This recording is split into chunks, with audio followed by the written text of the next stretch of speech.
And welcome to the first round of the championship grouping. It is Wildcats out of Georgia versus Mad Dog out of Missouri. Both teams playing some very strong games yesterday, so it should be a very good game to watch. I am Nick Helwig with the Cincinnati Marlins, and to my right is Dave Matulis, also out of the Cincinnati Marlins.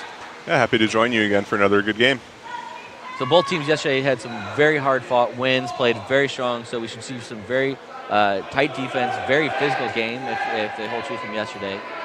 Yeah, we saw a little bit of a difference in the way they got here. You know, Mad Dog just kind of rolled through their first round. Wildcats rolled through their first game, faced another tough team in the Moose team, tough physical game. They ended up coming out on top 8-6. Really kept their composure. It got a little bit chippy there between the two teams. We saw some fireworks, but they did a good job keeping their composure, and that, along with outstanding goalie play, is really, I think, the main reason why they're here. Yeah, it should be nice defense here on the outside. Good pressure as the shot clock was winding down. Leads to a counterattack, but the Mad Dog has already wrapped that up, so it'll be a good set offensive match, defensive match right here. You got about 15 seconds left on the shot clock. Ball is yet to cross half. You see kind of a contrast. Nice inside turn. And a big goal by number 8 for the Wildcats on that one. Wildcats now take a 1-0 lead. Really nice inside turn. He had the defender, realized his hips were down, was able to make that inside turn and finish. Really nice. I like to see that. Mad Dog just completely jumped in. This means that Wildcats need to make sure they've all got the right players here. And a big bench is going to allow Mad Dog to do this and kind of jump in back and forth. Yeah, so far we've seen a little bit different style of game from what we saw last game. Both of these teams like to kind of slow down, play half court, and really use their inside 2 meters players. Big block. Rebound batted back by the Mad Dog 2 meter. Second shot up the post. Big tussle on the inside. Mad Dog coach did not like the no call on that one. Felt that his player was being held on the inside as he tried to make that shot. Yeah, usually in these type of games, they'll let them play a little bit more because the players really know what they're doing. Well, let's see if that continues on the inside to let those two teams battle.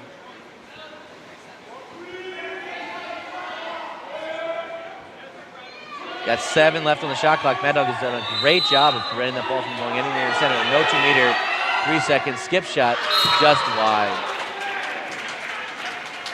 Yeah, usually I like a dump in that situation because it allows you to kind of set your defense up. But, I've seen shots go in like that where, you just never know. Put it somewhere on the goal. We have 1 of 2 options on this one. If the scoring picks up, it could be a very fast-paced scoring game, or we could see a very low-scoring game with both teams playing very good smothering defense so far.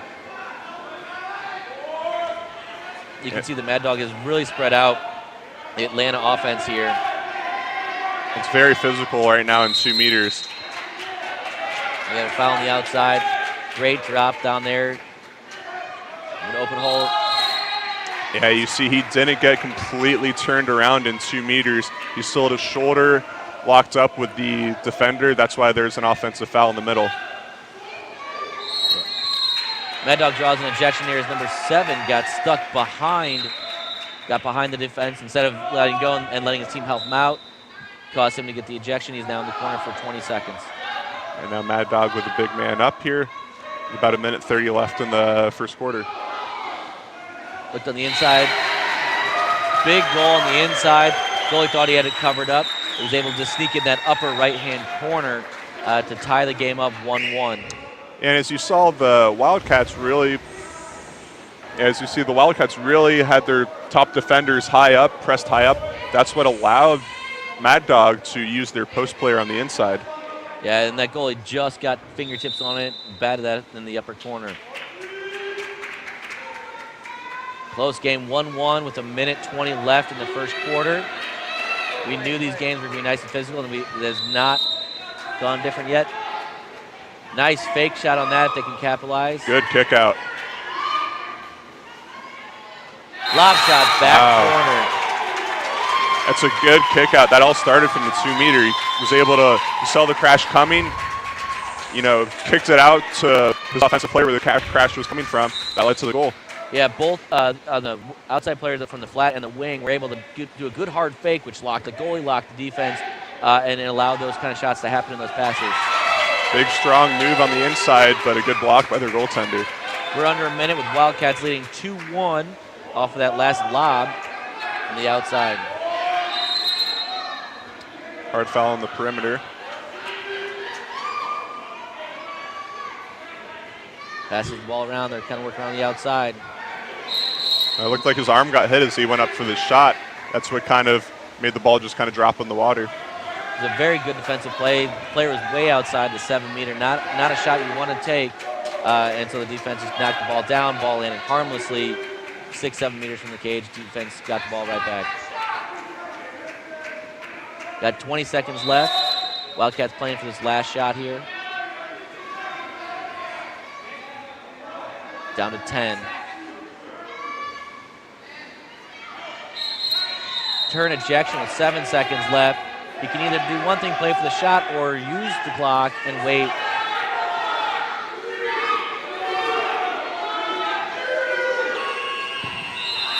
Now, with the shot not counting, what happens is the Wildcats do still have a 12-second man up on that. Had he shot before the clock expired, with the block and the recovery of the ball, Mad Dog would have been even. But because that shot happened after the shot clock, it looked like the referee was signaling that that Mad Dog will still be man down, and I believe the referees are conferring on this one right now. Yeah, and you can see the Wildcat coach kind of upset at his players a little bit. He wanted them to hold the ball so they could start the next quarter man up. They can call a quick timeout if they win the swim off and set up a man up. But they kind of lucked out a little bit on that one by having the clock expire before the shot was taken. Yeah, and so if you hear behind us, we have a lot of the Wildcat fans. I don't think a lot of the parents realize that you keep that ejection if you win the swim off, you retain possession. And so they're hoping for a quicker shot. I think they're getting very worried that the shot didn't happen. And so right now, the Wildcat coach is probably talking with them if that ejection does stay to win that. We'll call a timeout. You get one per half. And so they can use that to set up, and especially this time it's going to be really tough to do. So right now the Wildcat coach is working on that. You can kind of see us talking out here in the corner. I'm Nick Kelly. I'm on the left side. There's my wave, and to my right is Dave Matulis. So we'll be here all afternoon, or actually, I think it's still morning, isn't it, though? Yeah. All morning today. And so if you're just joining in, you're wondering how this is going to work with a 3-team round robin, each team on a victory is going to get 3 points for that victory. If the game does go to shootout, both teams are awarded 1 point for staying even during regulation, and then the winning team in that shootout will get the 2 points. Shootout loss, you only get that 1, but then regulation loss goes to 0. And so there is that benefit for staying even and not rushing at the end, because you can still get that point. And that played out big in actually the 16s tournament, where Moose Water Polo was able to secure a tie in regulation against Marlins B team. They did lose, but gained 1 point. That edged them over the Marlins A team, with both teams going 2-2, but that shootout loss gave them that extra point, and so they end up getting second place on that. Yeah, it looks like the way this game's been going, we might have a chance at a shootout, which would be exciting. Both of these teams are pretty evenly matched. And the referee just signaled it is a 12-second ejection left on that clock from last quarter. I think they're working to try to get that back up again. Yeah, so this sprint is going to be vital. Whoever wins the sprint, obviously if Wildcat wins the sprint, I can imagine that they're going to try to call a timeout really quickly right here.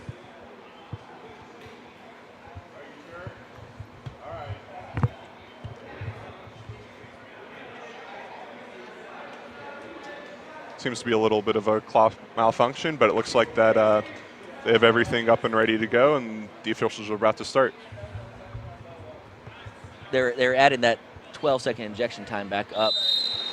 So the clock won't start until a player touches the ball, and so if the Atlanta team gets it right there, they did not call a timeout. Interesting. Usually you see a team call a timeout after the ejection. I think they might be saying, with only one timeout per half, they want to kind of utilize that. So it's back in. Good shot on the post. And we're now even.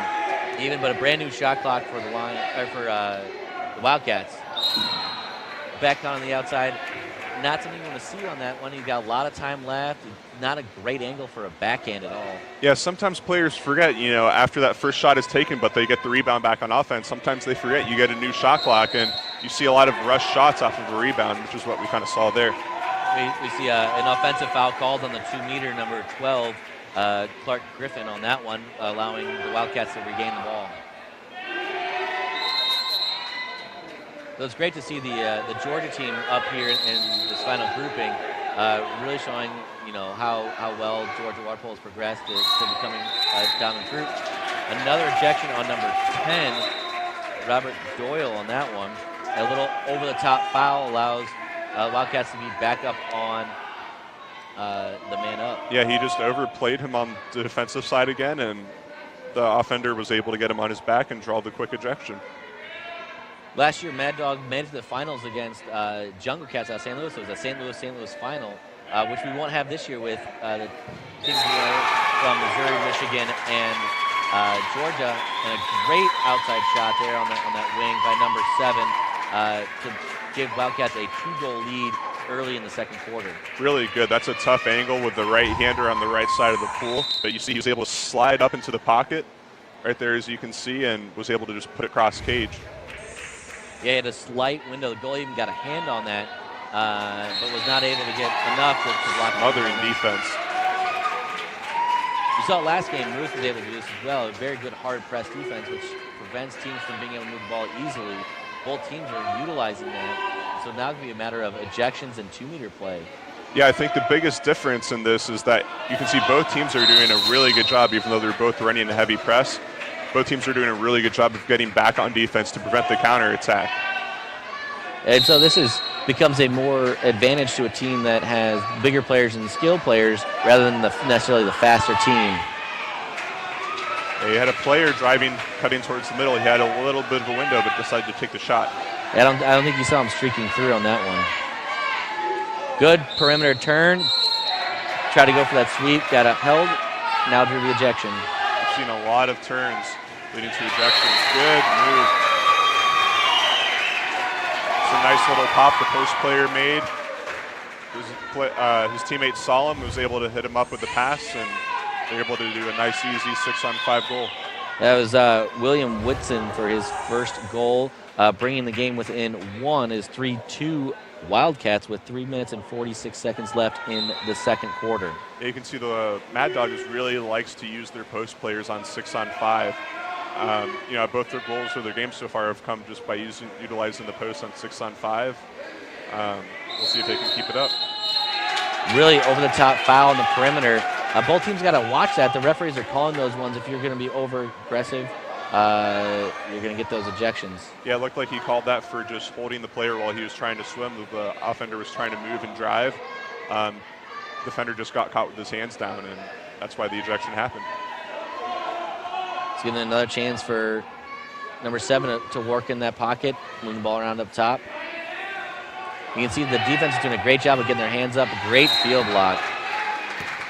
Mad Dog's player could have come in about 5 seconds ago. I don't think you saw the table waving him in, and but they were lucky they were able to come up with a stop.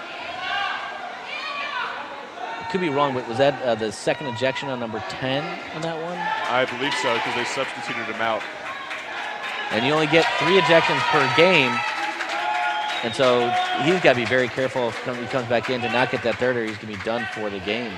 And the official right there is saying that the pass was just too wide. If that pass was a little bit closer, it might have led to an ejection, but the official made the signal that because it was a bad pass, it was a little bit too outside, he's not going to award the offender with that foul. You guys see here, ball's coming on that shot. Little skip shot, just skipped it high and wide on that one. Really good defensive plays here. Able to keep the ball well outside the 5-meter line. Good steal up top. That's good help defense. 1-on-1 here. Dips into his player. I believe because he was outside of the bar, or outside the post, he's not going to be awarded that 5-meter, but does get rewarded with the ejection. Yeah, usually you have to be inside of the goal post. for them to award you a 5-meter penalty. They like to see it's preventing a probable goal. As a great redirect in by number 4, Simon Everett, on that goal to capitalize on that ejection. Yeah, and usually you don't see that a whole lot. You don't see them going from the one spot into the 2 post on a 6-on-5, but it worked out for Mad Dog there. Yeah, both defenders on the upside had kind of gone out, allowing him to be very open on that inside, and he was able to just kind of redirect it in, got his hips in the correct position, was able to step up over them and redirect it down and in. Yeah, now you see all 3 times that Mad Dog is around a 6-on-5. They've been able to score just by going to the post. We'll see if Wildcat is able to adjust to that and maybe have some more help on their post players. It is 3-3 with 1:40 left in the game. Very close game. We expected nothing less than very close games between these top 3 teams. Or in the half, yeah, sorry, in the half. Looking, I forgot our scoreboard up here is stuck on quarter 4, so I'm looking up, seeing 1:30. But we do have an entire half left to go. Another good turn on the perimeter. Good lob up and over. Great perimeter turn on that wing. Is able to drive back and through. Defender did a great job of not getting ejection. Gets his hands up, but that player was able to show a quick shot on the inside and then lob it up and over the goalie. And now the Wildcat coach seeing the momentum swing to Mad Dog's favor. Trying to call a timeout as Mad Dog's scored 3 on them this quarter, 3 unanswered goals, and they've taken the lead. And he's trying to gather his troops to make sure that they focus down here for the next minute. The next minute's going to be vital.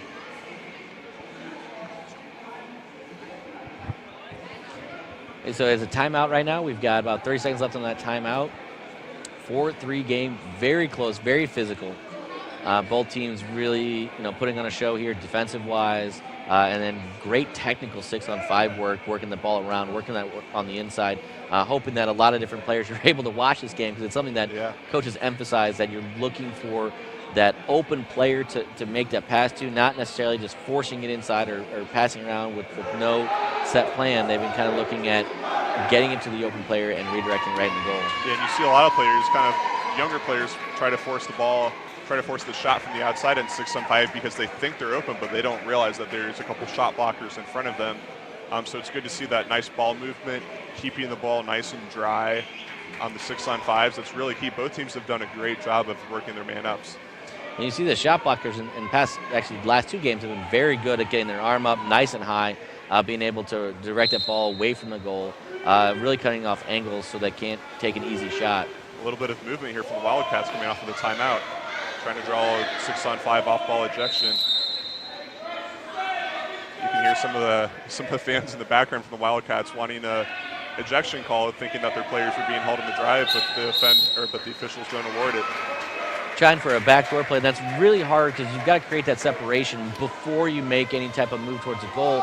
If the referees see any type of push off, they're not going to award anything on this.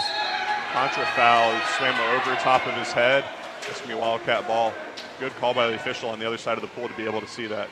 As a defender, you're allowed the space in between your shoulder blades. And so if that offender swims across you, it's going to be that offensive foul. Anything on the outside or you dip in, then they could actually reward the offense with an ejection for you being held on the drive. Yeah, you just got being a little bit too aggressive. Ooh. Big outside shot. Goalie did not see him streaking in. Oh, I don't know how that didn't go in. Guy made a great shot on the perimeter. Unfortunately, it barred out. Player was right there for the Wildcats to get the rebound, but it just ricocheted off the post again. Yeah. So with less than 1 second when the ball went out of bounds, not enough time to take the shot. So if we can watch the replay here, kind of see the battle on the inside. Both players looking for it. Okay. Good swarm on that. Takes that backhand, just gets it up a little too high. That goalie better, thank his post and crossbar on that one. Two hard shots and 2 good shots that just ricocheted out. Keeping the score within 1, 4-3. Mad Dog is up as we get into the half. Yeah, that was a big stop for Mad Dog. Wildcat was really looking to take advantage of that last minute, try to tie the game up and maybe recapture some of that momentum they had in the first quarter. And but Mad Dog, give credit to them. They did a good job on the defensive side, got a little bit lucky there with the post. You got to thank the goal post for that one. But again, they take the advantage and the 1-goal advantage and a little bit of momentum into the second half. As a goalie, you take any block, whether it's your player, your hands, or the post that you can take. Exactly. The more balls that hit the goal post and hit off your shot blockers, that's the less balls that you see as a goalie. That's, you like to see that. Yeah, and actually the goalie for Mad Dog, we actually saw him up here in Cincinnati early in the summer, up in June at the Cage Cap Water Polo Goalie Camp. One of the only couple camps run like that in the country, run by Tom Ray. He's in charge of Cage Cap goalies. He does a lot of work with St. Louis teams and Jungle Cat and the SLU high school team.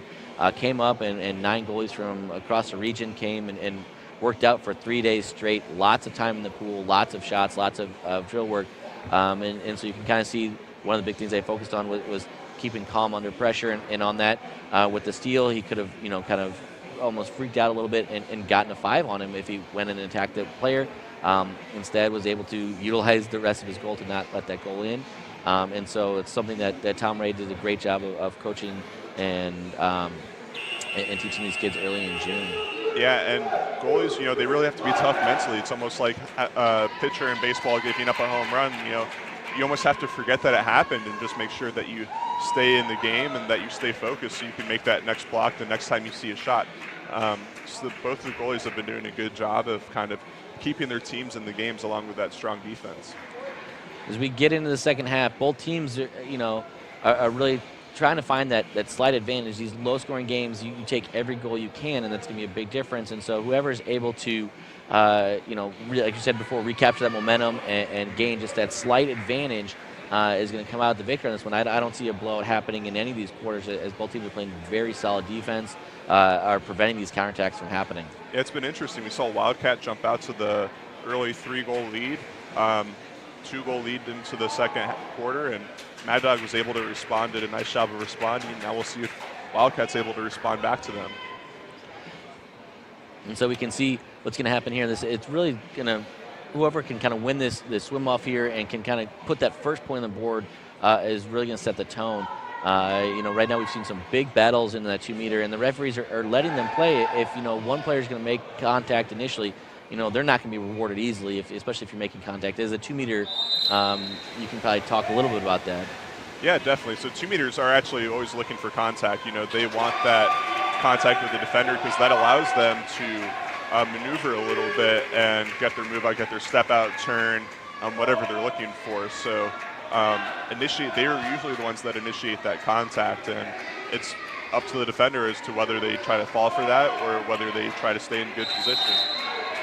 We seem to have a slight clock violation as the clock hasn't started in the entire first set of plays.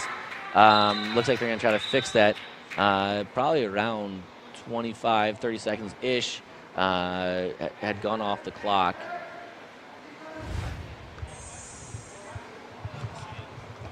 As you can see, it was a really nice save by the Mad Dog goalkeeper. Got up nice and big. The guy tried to do a lob shot just over him, but he was able to keep his legs up nice and high and was able to make the save. So right now it appears we have a little bit of a clock malfunction, and both teams will go back to their benches, to their respective sides of the pool while they try to sort this out.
All right, it appears we have the game clock back up and running, working properly.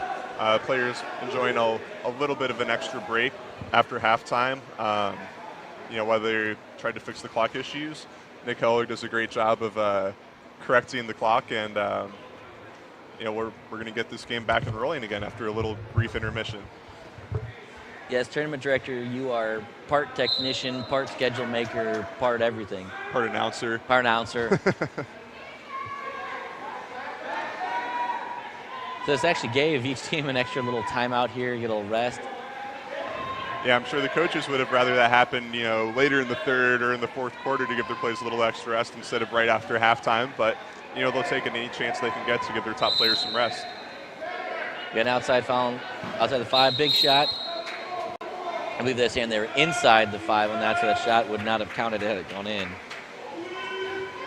Yeah, so far both teams coming out, 2 good defensive stands, one by Mad Dog, one by Wildcat. And as now Mad Dog makes the steal on the other end, they have some numbers up on the counterattack. This is one of the few counterattacks we've seen. This is a good 2-on-1. Wide open on the opposite side, had time. Defense had a slight slip, gives Mad Dog now a 2-goal lead, as I believe was that number 8 on that goal. Number 8, Brennan, was able to get a goal to give them a 2-goal lead early in this third quarter. Yeah, you can see the goalkeeper really trying to do all he can to get over to that weak side, but 9 times out of 10 they're going to be beat on that. There's not too much he can do. Good defensive steal here. Another good perimeter steal by Mad Dog. Number 7 had tried to make a good outside turn on that. On the wing, the defense had recovered quickly and was able to steal the ball back. See, Mad Dog did a good job on that possession, working the ball down to the wing, getting it into 2 meters. Guy was able to get a backhand shot off, but a nice save by their goalkeeper.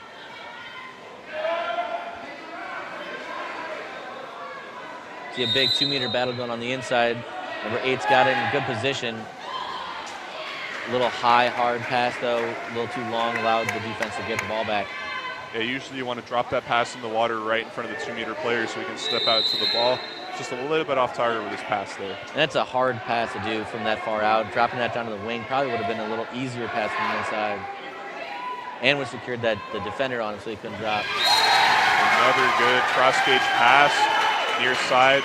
Again, not a whole lot a goalie can do. He's waiting on the right side of the cage where the ball is. If that ball crosses all the way over, he doesn't have enough time to recover and get to the near side.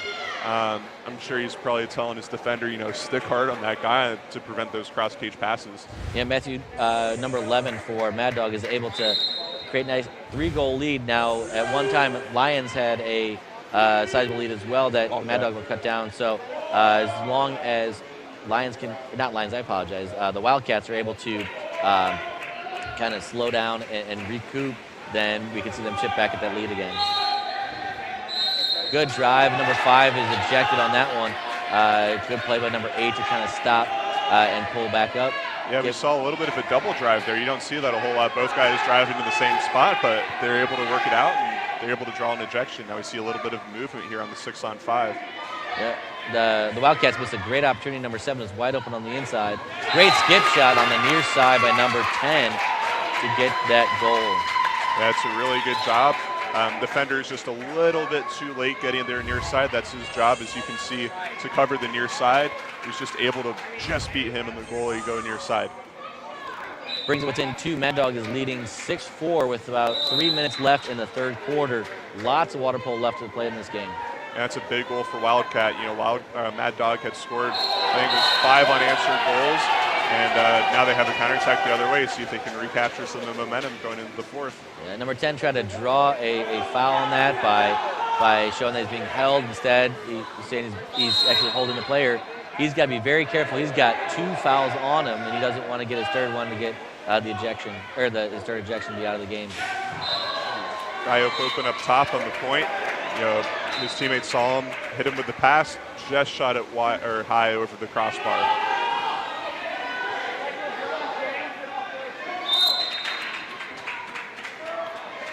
Draws that foul, looking for an open player. The Wildcats have kind of form back a little bit, playing almost a zone drop on that one, preventing that 2-meter play from happening. So we can see on this replay here, kicks up big and shoots it just high off the top of the crossbar. He had that whole corner wide open. He saw that, and that was a good look by the player. Yeah, I think you could see that he would have had him beat near side or across cage on that high corner, but just high. Another good move on the perimeter. Good block by the goaltender. You can see that number 21 for Wildcat made a good hard turn over there on the wing. Stepped up big, made a good shot. Even better save by the goaltender. An offensive foul on number 10, and he does get his third ejection. He is done for the day. He had to really be careful. He's playing over aggressive. Yeah, and that's just kind of a frustration foul. He's kind of frustrated that he got called for an offensive foul and kind of took out his anger on the opposing player, and you can't do that. The official is standing right over there. He's going to make that call every time.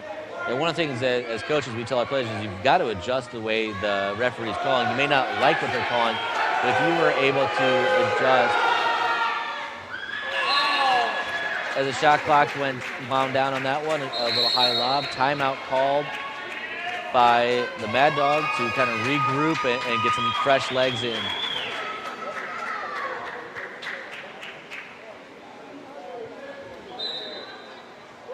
So what happens in water polo is each player is allowed 3 ejections. And so basically kind of like in basketball where you get your 5 fouls and you're out, you get 3 ejections and you're now out for the game. So Mad Dog is not down permanently. They were just down for that 20 seconds. And they're able to sub back in after that 20 seconds. So they're now even for the rest of the game until they get their next ejection draw. We've got about a minute left in the third quarter. It's 6-4 Mad Dog, and you're watching these games streamed live thanks to ICRC TV here in Cincinnati at the Cincinnati Shootout Jose Cerda Memorial Tournament. You see Wildcat come out with a good defensive stop. They're trying to push the counterattack the other way, try to sneak in another goal here in the last minute. We're under 1 minute left in this third quarter. They can play this out nice and smart here. Take a good shot, and then play their defense and hold it to keep it a 1-goal game. Within the fourth quarter, if they can get a goal here.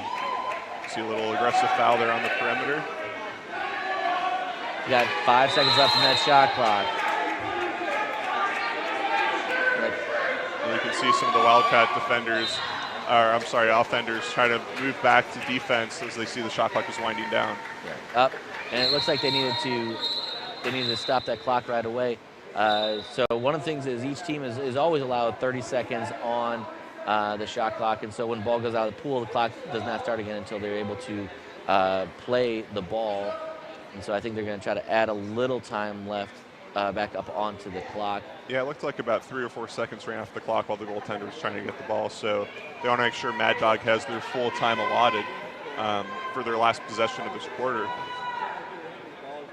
Yeah, because that 3 or 4 seconds is a big deal, especially when you have 24 seconds. That's pretty much your full shot clock. Gives you time to work the ball around, work the ball on the inside, even draw an ejection on the drive. We've seen that a lot today. Is that perimeter turn and drive, and then the ejection drawing. Yeah, and it really allows you to not run any special plays. It allows you to just run your normal set offense when you have all that time. Down about 15 seconds. Looks like they're playing for the last shot. Long set attempt. See the defense swarming by the Wildcats. It's a nice job on defense. Very lucky bounce. That 2-meter almost got that ball. And a field block at the end right there. So they tried to set the ball, a deep set from the goalie, and as the defense swarmed, the ball popped up right to the 2-meter, but luckily they had enough defenders there to swarm that. And you see Wildcat kind of gotten a little bit dormant on offense in the second and third quarter. Mad Dog with their swarming defense, great goaltending play by their goalie. Wildcat will see if they can turn things around after they scored 3 in the first quarter, held only to 1 goal here in the second and third quarters. Yeah, it'd be good to see how they adjust to that. you can see this often with teams that'll have a down quarter, and luckily for them, the down quarter only brought them down by 2. It could have been a quick one as Mad Dog really started showing some counterattack that they hadn't done all game yet. Yeah, so even while they were kind of struggling a little bit on offense, their defense has been really solid, and that's really what's kept them in the game is their defense and good goaltending play from their goalie. That's the whole reason why they're still in this game. And they're definitely within striking distance. We've seen this happen a couple times this tournament where teams been down going into the fourth quarter, and the other team's been able to come back and either tie it up or take the lead. And this is probably what the Wildcats coaches are talking about is, this game is by far anybody's still matchup here. And so take your time, work the ball around, and make sure that we're not going to get beat on defense, but you've really got to make sure you make your shots count. I think, the defensive player of the game might be for both teams the crossbar and post. I think Yeah. I think it's done the most saves so far. Yeah, we've seen a lot of really good shots just go just off the crossbar, just off the post. Those are maybe a fraction of an inch lower. It's going to be a bar down, a bar in. Great shots, but it's just kind of the way the world, the water polo gods do it sometimes. Yeah, we talked about the different styles here. Both these two styles right now seem to be very similar, where both teams are more slow playing it, working the ball in, working the heavy 2-meter play, versus sometimes in Ohio you see more of a fast-paced run-and-gun counterattack kind of play. The St. Louis fans here would probably be familiar with the St. Louis Rams when they were the greatest show on turf. Get the ball down the field as fast as you can. They aren't doing that necessarily with the water polo style here. With Ohio being such a big swimming state, often you'll see that happen where the main focus is the counterattack goal. So you see games of 20 to 18, whereas this type of style, we're only at 10 total goals going in the fourth. So a lot more low scoring. So your defense is much more vital in these types of games. Yeah, I think you may see Wildcats, if the score remains the same, move into that more fast-paced style of offense just to try to get some quicker possessions, quicker counterattack goals. But I think right now you'll see them kind of do the same game plan that they've had before. It seemed to be kind of working for them so far, and there's still plenty of time left in the game for them to get back in it. Yeah, what you might see here is a hard press by Wildcats for like a press to steal, because that foul actually may not be a bad thing with the strong goalie that they have. Long lob shot, good save by the goalie. Yeah, he actually, from how far out he was from the cage, he made a really quality lob shot, and goalie had to make a good save. I don't think he was expecting to make that good quality of a save from where that shot was taken.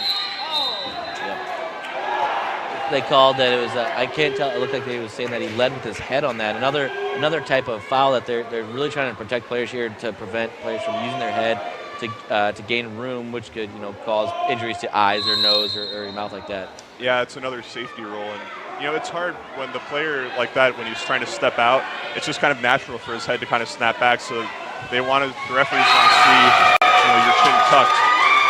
That was a big goal by number 8 for the Wildcats to bring the game within 1. He received a very good in pass where he could play perfect, did a huge step out against his defender and just buried it in the back of the goal. It looked like both players were looking for that backhand, and he just stepped out and fired it across cage corner. Yeah, that's a great step out. Really nice move on the inside. You saw him do it a couple times in the first quarter. Mad Dog was able to shut him down in the second and third quarter. They really focused their defense centering around taking away the 2 meters. But as you see there, he's able to finally take advantage again of his skill. Yeah. Another offensive foul. The Mad Dogs really got to watch where their hand placement and pushing off here to try to gain that separation. The referees are seeing that and calling that. It looks like the game is getting really physical. Nice rebound. It is now tied, if you can hear the cheers from behind us from the Wildcat fans. A huge save by the goalie straight off his face. The player streaking down for Wildcats got up real big, took a huge shot. The goalie made the big save, but was not able to get it. So you can watch right here on the replay. He steps up big, is in great position, takes it right out the face, gets his composure, is not able to get in time, and the Wildcats scoop the ball up and put it in. Yeah, it's just a great hustle play. You saw the rebound land right in front of him, and he's able to capitalize and put it home. It's his second goal in his second straight possession. And it seems like this game, no lead is safe. It's now a 6-6 game with 4.5 minutes left in the fourth quarter. A foul on the outside as he tried to make the back turn right here. Yeah, it's a good play by the defender. You saw the player try to make that turn, but he was able to swing his hips around to prevent that ejection from happening. And those fouls are okay on that wing because he's inside that 5 meter, can't take that shot. Long shot from the point by number 2 for Mad Dog with an easy save towards the corner by the goalie for Wildcat. Yeah, it's a good save, and now they're going to try to take the lead here on this possession, but an offensive foul called for grabbing the defended player. You can't do that. Mad Dog streaking on the outside, has a 3-2 advantage right here, looking on the inside plate, mishandles the ball. Ball under, a couple of costly turnovers for each team. Now Wildcats trying to streak down and see if they can get a quick counterattack goal.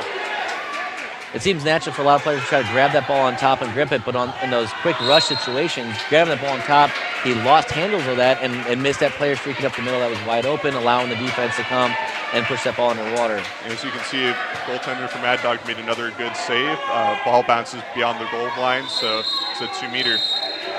Number 11 trying to drive is held, impeded is actually what the ruling would be called on that, so it draws an ejection and a hard foul up top again. We got 16 seconds left on the ejection. Good fake by number 7 to draw the defense to him. Opens up a pocket on the inside. Wildcats are playing a little high on their man up here. Yeah, they've got the 6th player wide open near side for shot. And I'm not sure how number 10 squeezed that shot by. The goalie looked like he was in really good position. And I thought he was going to get that one. It looked like he was over there, but number 10 for Wildcats was able to sneak that one by near side low, right off that inside post. And that's just good movement by the Wildcats on their 6-on-5. You saw they shifted all the way over to the one side. That left their 6th player wide open on the weak side, and he was able to get the pass and sneak it in. The momentum is definitely shifting the Wildcats' favor here as they scored 2 goals back-to-back and then get a nice steal. Good defense by Mad Dog. They're able to recover, and now they have a guy open on the counterattack.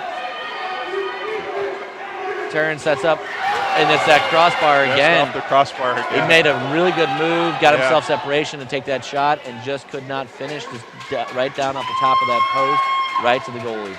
Well, the Wildcats have really come out hard this quarter. They've recaptured momentum, scoring 3 unanswered after trailing by 1 going into the. I'm sorry, 2 unanswered after trailing by 1 going into the game. I believe it was 4. They've gotten 4 in this quarter to take that lead. Oh, you're right. Yeah. It was 6-4 or 6-5. Another goal by the inside. Another good move by number 8 for the Wildcats. Yeah, the Mad Dog once again not out of this. We still have a good 2 minutes left in this game. Wildcats up 2, but they've really got to kind of slow down and not make those mistakes on the perimeter and work that ball around. Well, the Wildcats have really owned this game in the 4th quarter on the inside. It's where they've gotten almost all their goals from. It's just their big 2 meter on the inside really capturing the momentum of this game. Mad Dog able to stop the counterattack here. Is playing good defense here. No foul yet. Okay, and that defense right there, they had multiple players on. They're able to capture that ball, and they're looking down here to get a quick goal. You've got 1:40 left in the game. That's about 2 or 3 possessions, depending if they can get a quick goal here. You can see them working down the ball down to the wing to try to get it into 2 meters right now. And a 5 meter awarded on the backside drive by number 4. Mad Dog was able to sneak in. His defender got stuck behind him. They put the ball in. And number 4 is rewarded with the 5 meter. Yeah, I understand the defender's thinking right there. You know, he had him beat on inside, so he's just trying to prevent a goal. But I don't think he really had to do that because the goalie was close enough where he could have came out and made the save. So an 18 is going to take that 5 meter shot. So this is a penalty shot. Big block. Mad Dog tried to go to the right side low on that, and the goalie got his hands out. Big wingspan for the goalie, able to make that save. The Wildcats goalie has really played really well over the last couple of games against Moose first, and now here against Mad Dog. He's come up with a couple of really big saves.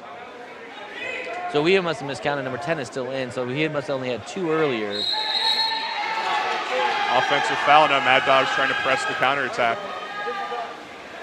We got about a minute left. Mad Dog on the break right here. They've got it open.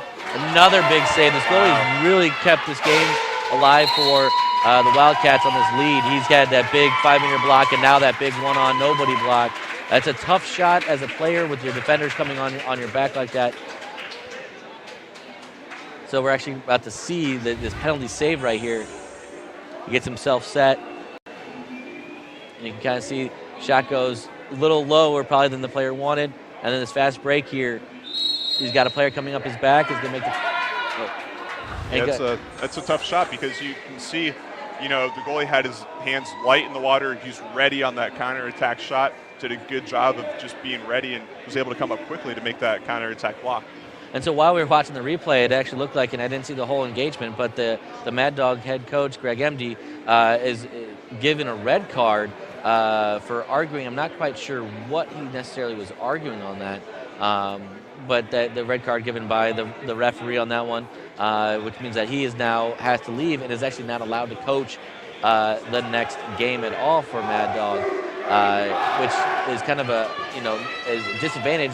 Though the Mad Dog does have a great assistant coach on there. He's actually the Lindbergh head coach during the high school season.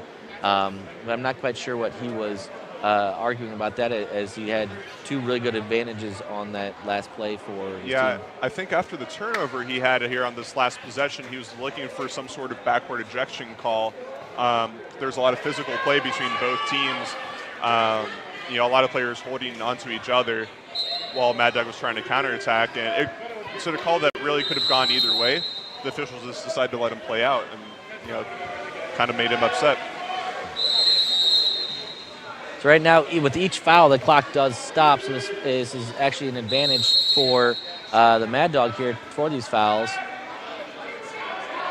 You see Wildcat now really just trying to wear out their game clock. You use their whole shot clock if they can. Okay. Long shot on the outside, not a shot you need to necessarily take. It does give 37 seconds left in the game, so a quick goal here can see Mad Dog in it, but a steal on the outside has pretty much secured that victory then for Wildcats, so they can just hold on to the ball. It's a little over-the-top foul. That's what's going to draw an ejection every time from the official. You can't go over the offender's head. Yeah, and Mad Dog has to be very careful here, because they don't want to get a brutality foul or a flagrant foul and be ejected for the next game too. Because the way the round robin works, we can still see them come back. With that man up, they've now secured that victory. With the number 21 gets a late quarter goal, making it 9-6, pretty much securing the win for the Wildcats in this game. Yeah, it was kind of the dagger goal right there. It kind of secured the win for them. It puts Wildcat in a really good position right now to potentially be a new team to take home the JCF tournament. The post has not been the friend to the Mad Dog this game. Another great long shot as clock was winding down, hit off the bar, and just skipped right along the line. That's another really good game that kind of went down to the wire. You saw Wildcat, take the early lead. Mad Dog came back second and third quarters, and then Wildcat just made a really good surge there in the fourth quarter to really take this game away from Mad Dog. And so this has been Wildcats 9, Mad Dog 6. Wildcats are now 3 points up in that championship bracket.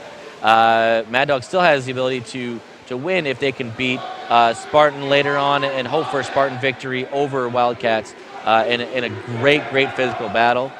So we'll see Spartan and Wildcats match up later, as well as Spartan and Mad Dog as well. So we have a lot of great water polo ahead.